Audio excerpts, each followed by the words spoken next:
everybody. Welcome to the Radical Candor Podcast. I'm Kim Scott. I'm Jason Rosoff. And I'm Amy Sandler. Today, we are diving into a real-world leadership curveball. Some of you may recognize this was a question we came across on Reddit. I'll give an edited version of it.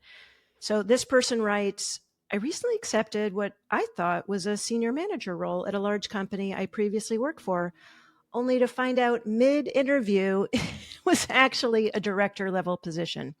The hiring process was rushed due to an outgoing director, and I didn't get to ask many questions. I've got 7 years of experience managing individual contributors, but no experience managing managers. Turns out I'll be responsible for an org of about 30 people. I'm not worried about the technical side, but I am anxious about the people management side. I want to do right by my team and avoid becoming the kind of unprepared leader. Any advice on how to prepare?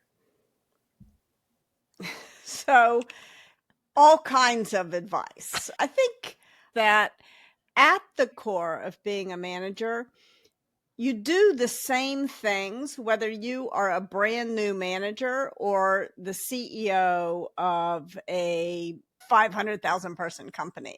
You solicit feedback, you give feedback, you gauge how it lands, you've got to build a great team, and you got to get stuff done. In fact, when I first started doing Radical Candor talks, even before the book came out, I had a talk that I had prepared for first-time managers. And then I got invited to speak to the CEOs of software companies that were about to go public. So relatively senior leaders. And I was super busy and I didn't have time to adapt the talk for senior leaders. I walked in to do this talk and I was really nervous. I was like, oh my gosh, these people are going to think I'm... And the first question that got asked is, well, we understand that you prepared this talk for us, these CEOs, but how do we teach this to our junior people? And I was not radically candid. I did not tell them, actually, this is the talk I did for junior managers, and it worked just as well for you. But I will now be radically candid and tell this listener that the good news, I mean, there's a lot of specifics and we can get into that. But I think the good news is that you're ready. Yeah. You sound less sure, Jason. I'm stuck on the fact that not only was the job different than they expected it to be, but they got it. Yeah.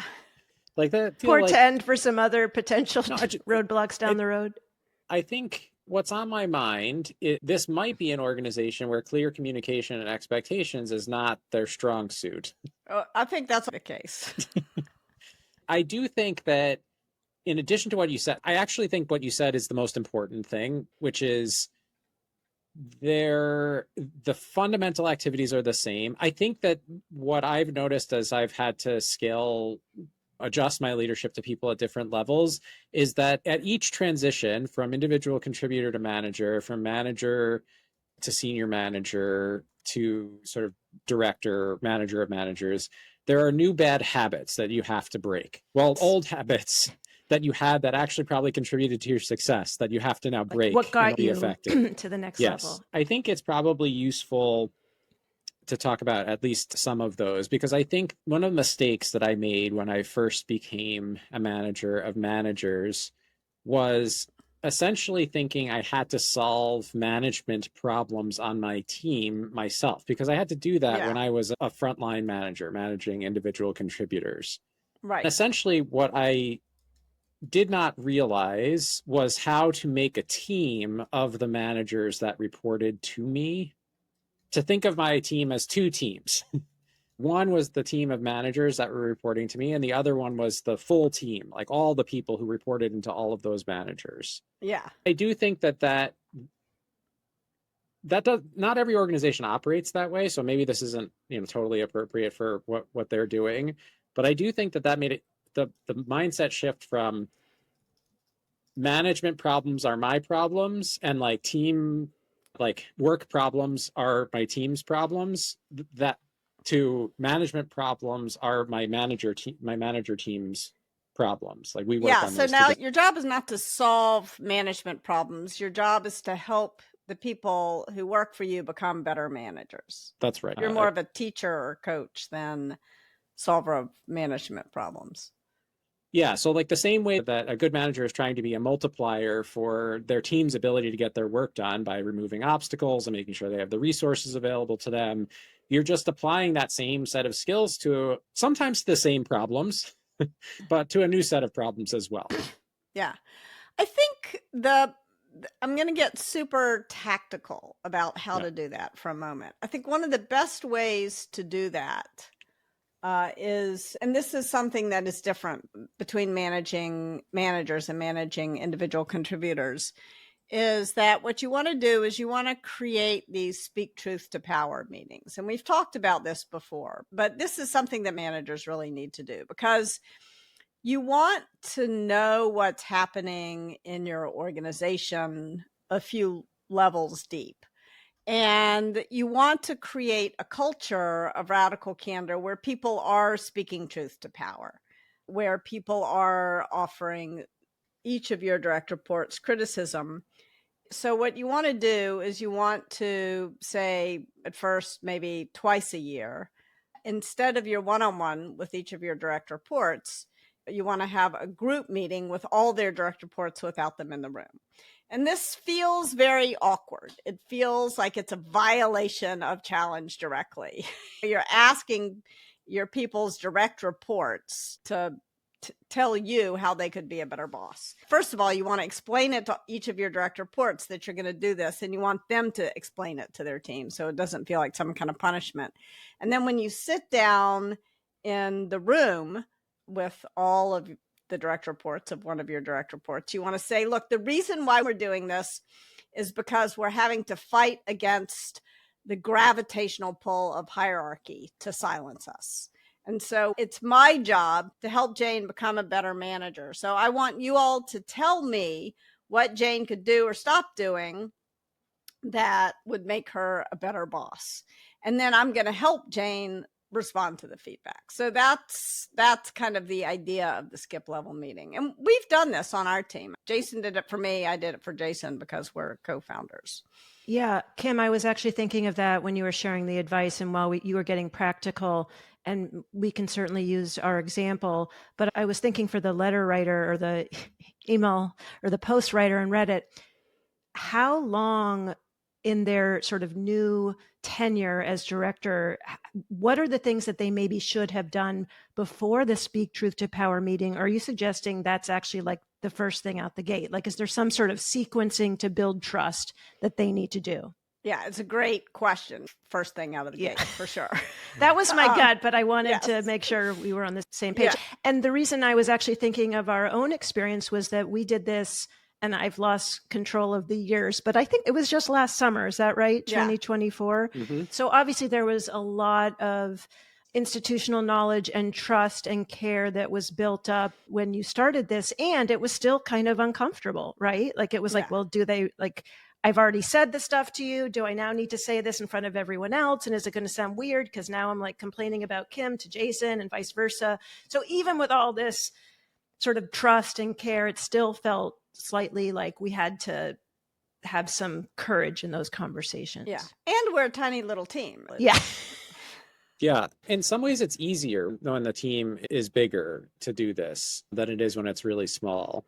I want to reinforce what you were saying, Amy. I do think it requires courage and trust that we're assuming that the person who wrote the note is going to do the right set of things when you inherit an entirely new, fully formed team, which is to spend a lot of time soliciting feedback.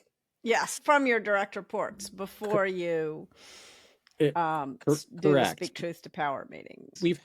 This has come up in several other podcast episodes, but I think one of the most damaging things from a trust perspective that people do, though very well intentioned, when they get a new team like this, is they're like, I have lots of new ideas and great ways that we can do things, and here's the plan, here's how we're going to change everything. But the purpose of the Speak Truth to Power meetings is like, as you understand in my mind anyway. Kim, I'd love, if you disagree with this, I'd love to know what you think. But in my mind, the purpose of the Speak Truth, Power meeting relatively early on, it is to help you make sure that as you make plans for the future, that you've really heard from each of the people on your team, regardless of whether they report directly to you or report to one of your managers. It's really hard, I think, to like, one of the things that is likely to happen as you take on this new role is that you're going to spend much more of your time with the managers who report directly to you and much less of your time with the people who report into those managers. And Yes. as you think about, my guess is that you will want to make some changes. And as you think about implementing those changes, it's going to be very valuable for you to have heard the perspective of the direct reports directly. So in addition to helping you help the manager get better, it also helps you understand each of those people a little bit better, which is going to help you communicate any changes that you want to make. Yeah, absolutely. So let's back up per what both Jason, what you said and what Amy said. Step number 1 is to make sure you're doing the most important things that you need to do to create this culture of radical candor, this culture of feedback. And that's make sure you have one-on-ones with each of your direct reports once a week. Try not to have more than 5 or 6 direct reports. That's not always feasible. If you have 10, have it every other week or 30 minutes a week, but really get to know people in those one-on-ones. And at the end of each of those one-on-ones, you want to be soliciting feedback about what you can do. And then you want to reward the candor so that people know that you really want to hear what they really think. Like, that's kind of step number 1, is get your one-on-one squared away and make sure you're soliciting feedback in them. Yeah, there was an interesting Yes. conversation in the Reddit thread, and very much around one-on-one soliciting feedback, listening, not kind of rushing it and making huge changes, on the assumption that you've inherited a functional team and things are going well. So I'm curious if you would give different advice if you are brought in to shake things up or make a lot of changes versus sort of steady as she goes. Does that influence your decision making?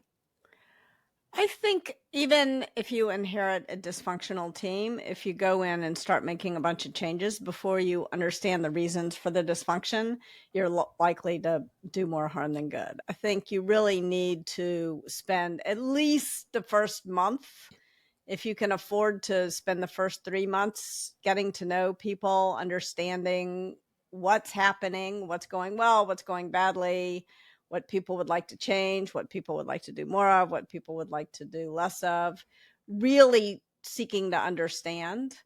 And I think that's true. Like, if things are going well, your first job is to do no harm. But if things are going badly, your first job is not to make it even worse, which you can easily do. So I think you don't want to leap into action. You want to make sure that you're listening, you're helping people clarify their thinking about what's going wrong. You're really spending the time understanding what's going on.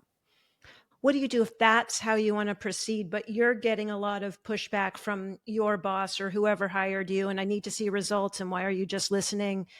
Sometimes there can be a bias and, let me see action and not necessarily seeing the value of building those relationships. Do you have any guidance for someone in that situation?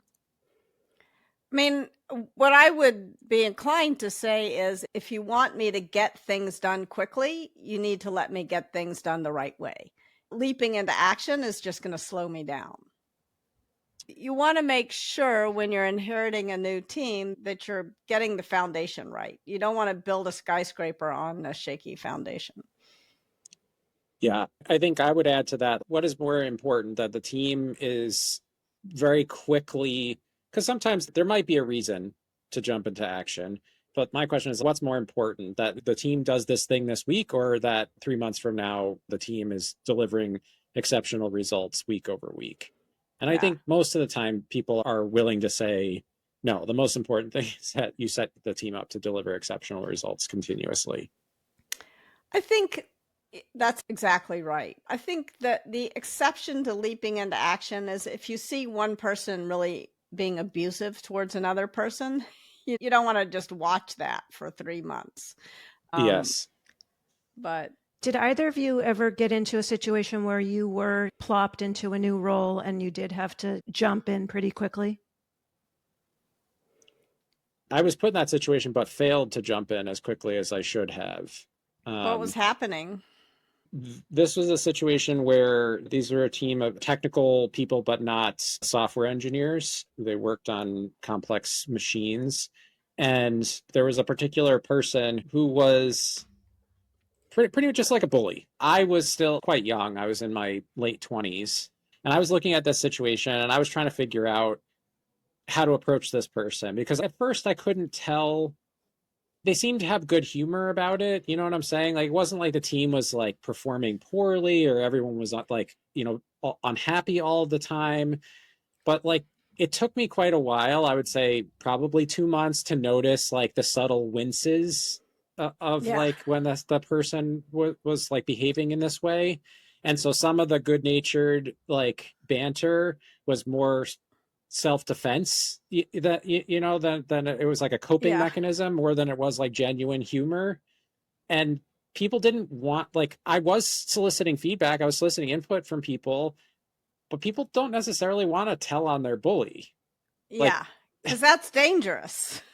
Right. So it took me quite a while to figure out something's wrong. There's something not right about this relationship.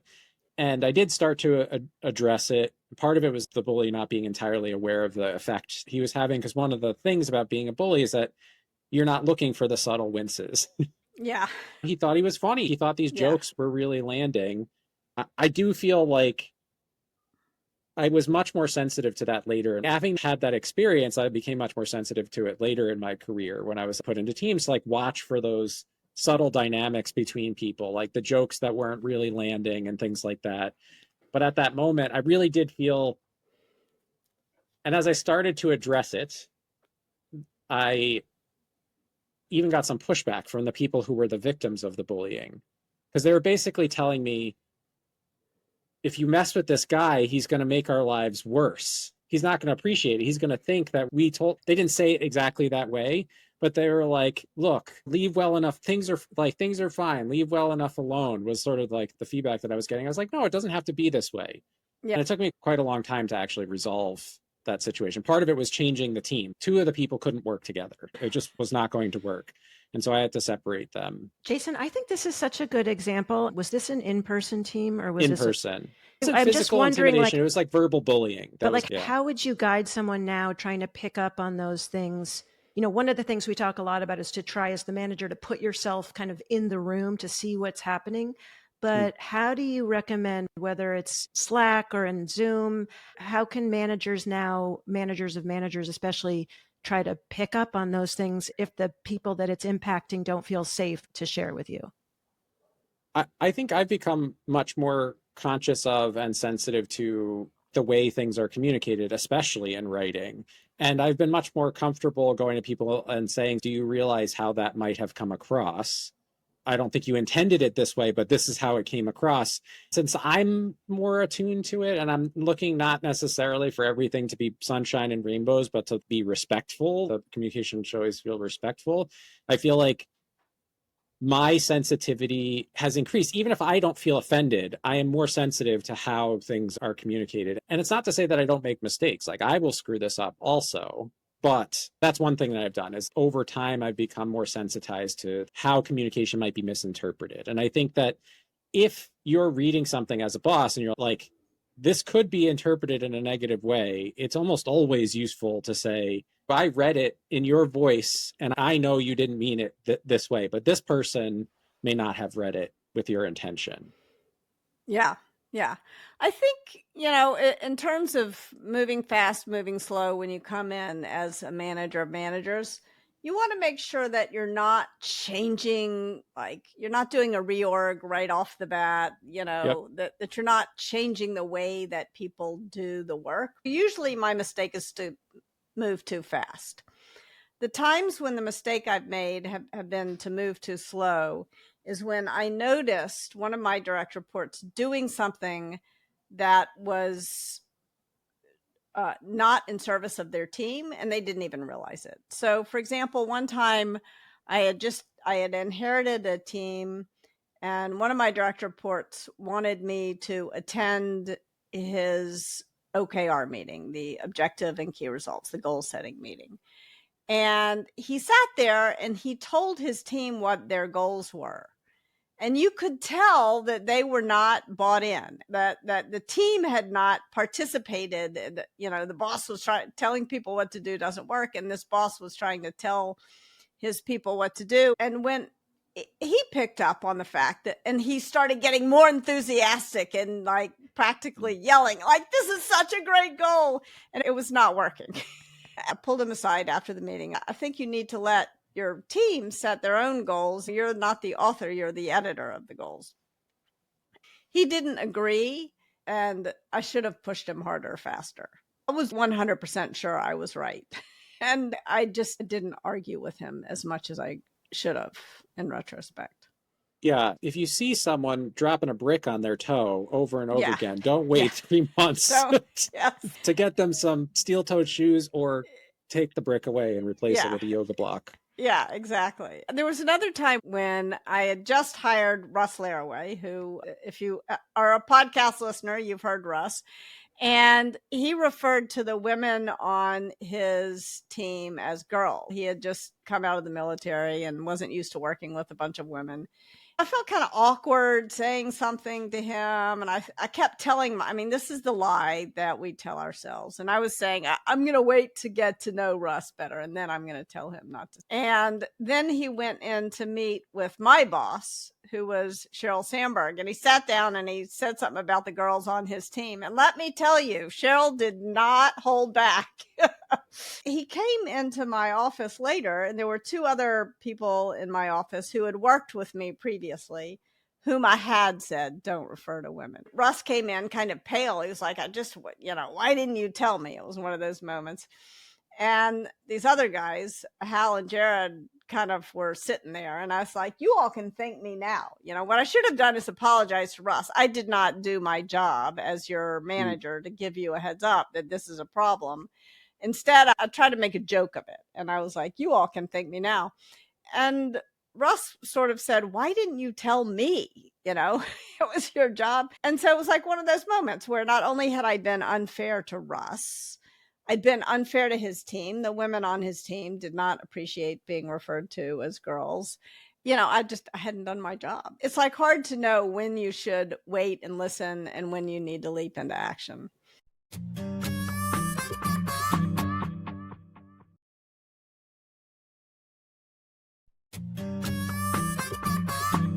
As I'm listening to this, what I would say is optimization can almost always wait, because one of the most evil things in the world is premature optimization.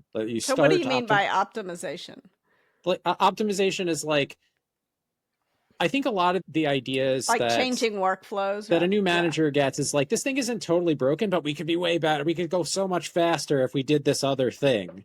Like, it probably doesn't need to be changed immediately, but someone tripping over cultural norms or doing harmful behavior to somebody else, those things do deserve quick correction. And often I think about like the situation, like these sort of technical, mechanical folks on my team. One of the things that they didn't have a problem with was safety. But if I walked into that situation and I'm like, there's on the wall is all the safety regulations and you're not following half of them, I would have addressed that immediately, because there are few worse things that can happen than creating an environment where people are unsafe physically or psychologically. Yeah.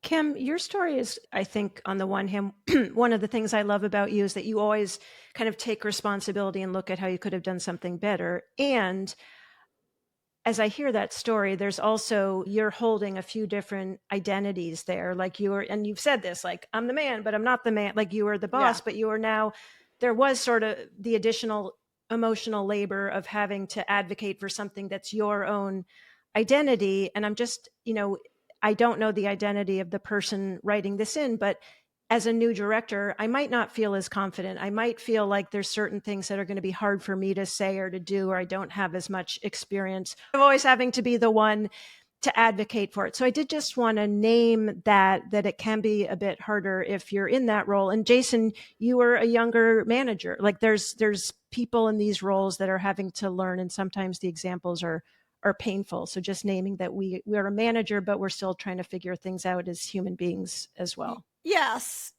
And because I thought a lot about this when I was writing Radical Respect. It is harder to be a manager who's underrepresented a lot. Maybe you're younger, maybe you're older, maybe you're a woman, maybe you're a man, maybe you whatever.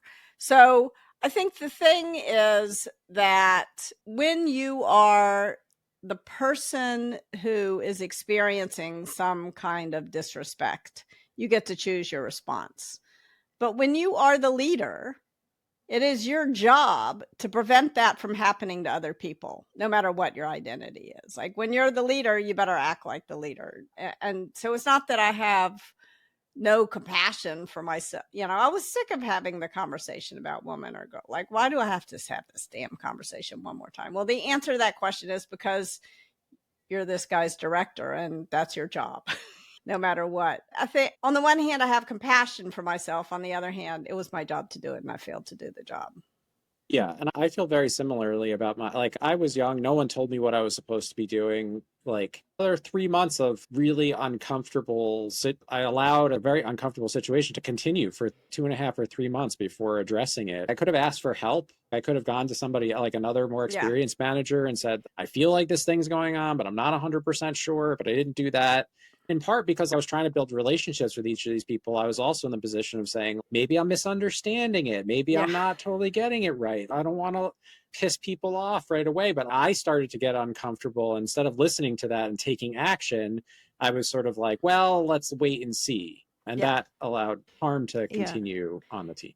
If you notice that you have someone who's working for you who is hurting the people under them, it is your job to fix that problem and to fix it quickly.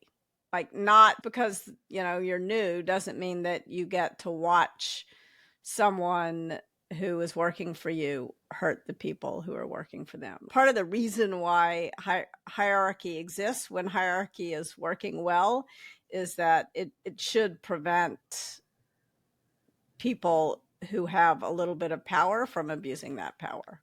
And just to give a specific example, do either of you have a good example of someone who was relatively new, and it could be you, but who did do that, sort of to show what good looks like?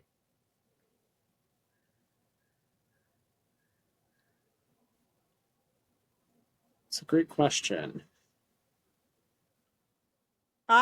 When I first started, it was early in my career, and I was working for someone who, and on the team, I forgot, somebody was using a term that was offensive to someone else on the team. I don't remember what it was.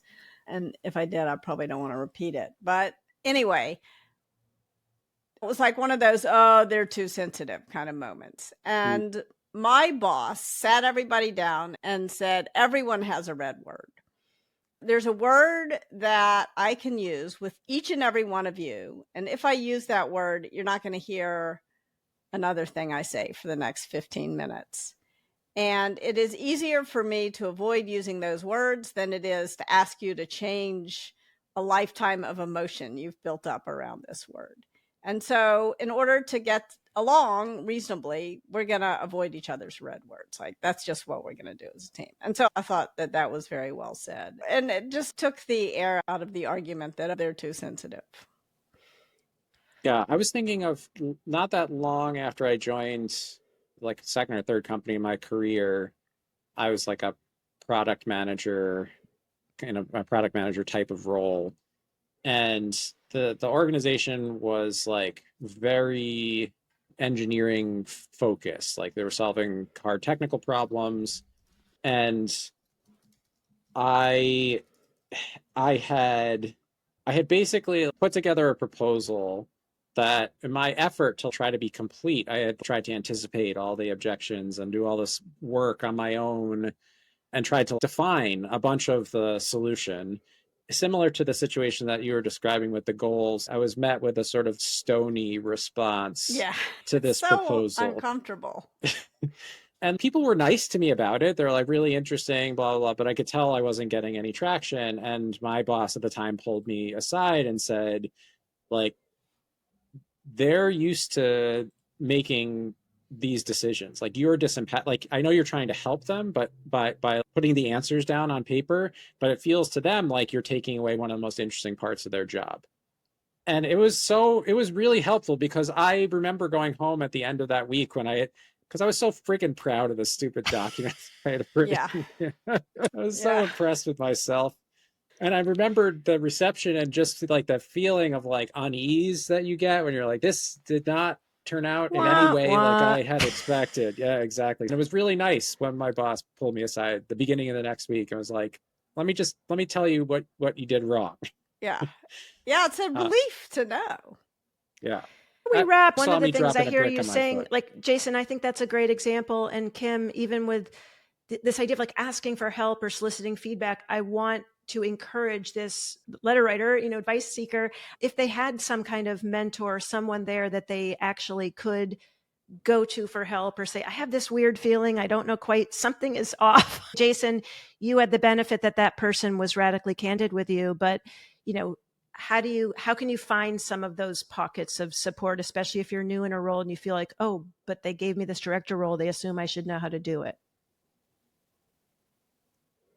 I think, knowing what I know now, I would have been soliciting feedback I would have been using my one-on-ones very differently with my manager. Going back to the first story with the bully, right? Like I would have been going to him because I was making a bunch of things wrong, but I was also like, it's my job to figure this out. So I didn't solicit enough feedback from the team. I didn't solicit feedback from my boss, and I didn't ask for help.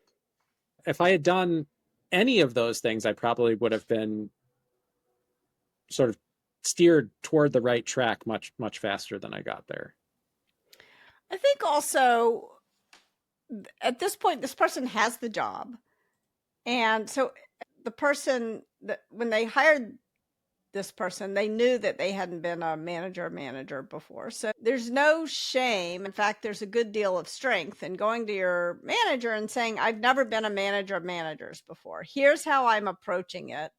Does this seem right to you?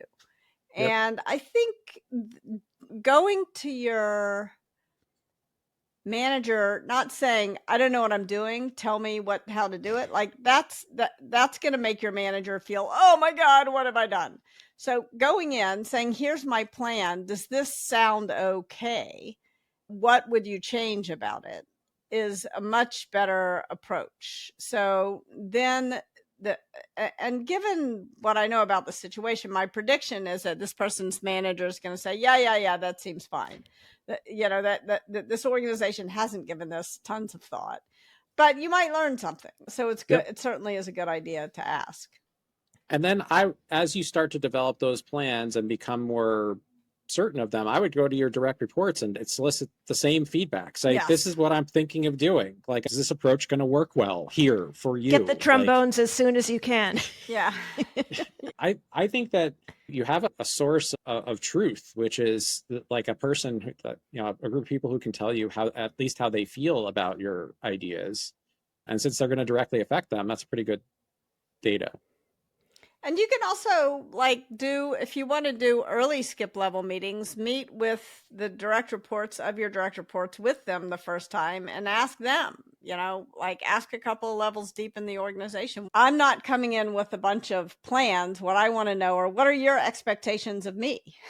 What do you need from me? That's very disarming. People sometimes won't answer the question, but often they will. All right. Well, let's wrap with some rapid fire radical candor tips for managing managers. I'm going to read a scenario, and I'm going to ask Kim, you and Jason to respond with the radical candor move. So here's the first scenario. A manager on your team seems overwhelmed and is starting to disengage. First thing I would do is sit down and ask what they would like to quit doing. Is there anything that you're doing that you think you could stop doing? Are there things that we could outsource potentially? I'm not promising that I can get budget for outsourcing, but maybe I can. Let's look at what we can take off your plate. I'd probably talk about proactive forbearance when I talk about what can you quit doing. Jason, anything different? No, I think Kim nailed it. I think I might ask them, do you want to talk about what's going on? Is there some way that I can be direct, like that I can be helpful to you? But I wouldn't push very hard on that, especially early on. Like if they're like, no, then I would say, okay, then let's talk about what we can take off your plate so that you can get out of this.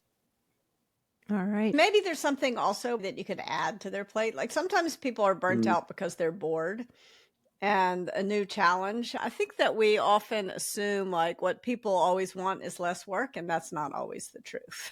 Yeah, Sometimes people want more work that is going to take them where they want to go in their careers.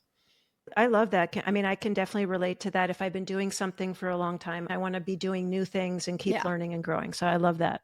All right. Scenario 2, a manager resists giving feedback to their own team. Jason, you want to start? Sure. So I think I would probably start by asking them how that is going. Like, what are the results of not giving feedback to your team? And then I would offer them a lifeline. One of the things that I think a lot of managers are fearful of about giving feedback is that they're going to somehow get in trouble. If they actually give the feedback that needs to be given, like the person's going to get so mad at them that they're going to get in trouble with HR, they're going to get in trouble with me as their manager, that this person got upset. And what I would say is like, the thing that is going to make me upset is that a person is allowed to continue making a mistake over and over again, hurting them and hurting the rest of the team. That makes me upset. Like emotions are unavoidable. And so here's my offer, which is I'd like you to, let's work on framing the feedback together. We can practice the conversation right now. I'm going to pretend to be this person and you're going to give me the feedback. Then we're going to refine it. And then you're going to go have this conversation. And I promise you, as long as you deliver the feedback in the spirit that we practice it and you don't violate any of our company policies in delivering this feedback, I'm not going to be mad. I will work with you to resolve whatever comes up. But I also want you to be open to the possibility that it goes really well. And I want you to go into the conversation thinking that the outcome could be really positive. I think I would also tell them my Bob story and ask them to tell me their Bob story. I mean, for me, that's a good idea. That's the thing that has helped me get over the hump, because I do really believe that it's the right thing to do, but it is still uncomfortable for me. Yeah. And if you are one of the few people listening to this podcast who doesn't know Kim's Bob story, we will put that in the show notes. Kim's ruinous empathy with her employee, Bob. Empathy with a healthy dose of manipulative insincerity, unfortunately. Yes. And then finally, scenario 3, Jason, this actually goes back to when you were talking at the top about you've got your team of managers and then the broader team. This scenario, you feel like your team of managers is siloed and they're actually not sharing information with each other. Kim, you want to take that? Yeah, I think when people are siloed and not sharing information with each other, one of the things that can be helpful is to create a sort of cross-functional project. The example of this in the automotive industry, often car companies build Formula One cars or some kind of, I don't know if it's some kind of race car, super cool. And part of the reason that they invest in doing that is not just for marketing, because it's a forcing function. It gets the people from one division working with people on another division on something. And so creating some kind of fun project that cuts across the silos can begin to break those boundaries down. I think also setting expectations about cross-functional communication and encouraging peers to have one-on-ones with peers. It shouldn't just be a hierarchical thing. It should also be a cross-cutting thing. The other thing that I found to be really helpful is to not automatically assign decisions to the person who's functionally responsible. Like one of the best ways to get people operating like a team is to say, decision making is not the same thing as implementation, which means that this project, which is cross-functional, needs a holistic vision. And so, Bob is going to lead this decision, even though it's going to impact marketing and sales and operations. And that gets people wanting to share information pretty quick because they want to make sure that their perspective is considered. But the temptation is like to allow the functions to make all the decisions for their function. And I think that further leads to the feeling of silos, like that you can operate somehow magically independently. Yeah. I think also taking a look at if people are behaving this way, it's not necessarily because they're information hoarders. It's Correct. because there's an incentive for them to behave this way. And Yep. so take a look at how the system that, maybe it's something about the way that people are rated. Maybe you take a look at your management systems and see if because often they create perverse incentives, unintended perverse incentives. Yeah. I think like what you were saying, like the fun part, Kim, I was just thinking of like this idea of like withholding information or seeing information as like a useful tool. It's definitely a learned behavior. If you watch young children play a game together, they're not withholding information. They're like helping each other figure it out so they can enjoy the game together. And I feel like since it is learned, right, that means that there's something in the environment that is encouraging that behavior, and you might be able to address it. Collaboration should give a person the ability to get ahead. Yeah. All right. Speaking of collaboration. Yeah, I feel like if you've made it to this point and you still feel like there's more to know, we agree. Or if you find yourself suddenly in charge of a new team and want to level up your leadership skills, head on over to radicalcandor.com/workshop and register for one of our public workshops so you can practice with your peers. If you want training for your entire team or organization, we have keynotes and workshops for that too. Learn more at radicalcandor.com/services. The public workshops started a couple of months ago, and they have been absolutely fantastic, both to facilitate and for the participants. We've been getting rave reviews, so I'm sure you'll love one. And we're learning. Always. Absolutely. Well, head on over to radicalcandor.com/podcast. You can see the show notes for this episode there. If you are a visual person, you can also watch our podcast on YouTube and Spotify. Praise in public, criticize in private. If you like what you see and hear, we hope you do. Please do rate and review us wherever you're listening or watching, and share the episode. And if you've got feedback or a question for us, we love hearing from you. Go ahead and email us, podcast@radicalcandor.com. Thanks, I got everyone. a haircut just for this episode. Bye for now. The Radical Candor Podcast is based on the book Radical Candor, Be a Kick-Ass Boss Without Losing Your Humanity by Kim Scott. Episodes are written and produced by Brandy Neal with script editing by me, Amy Sandler. The show features Radical Candor co-founders Kim Scott and Jason Rosoff and is hosted by me, still Amy Sandler. Nick Carissimi is our audio engineer. The Radical Candor Podcast theme music was composed by Cliff Goldmacher. Follow us on LinkedIn, Radical Candor the Company, and visit us at radicalcandor.com.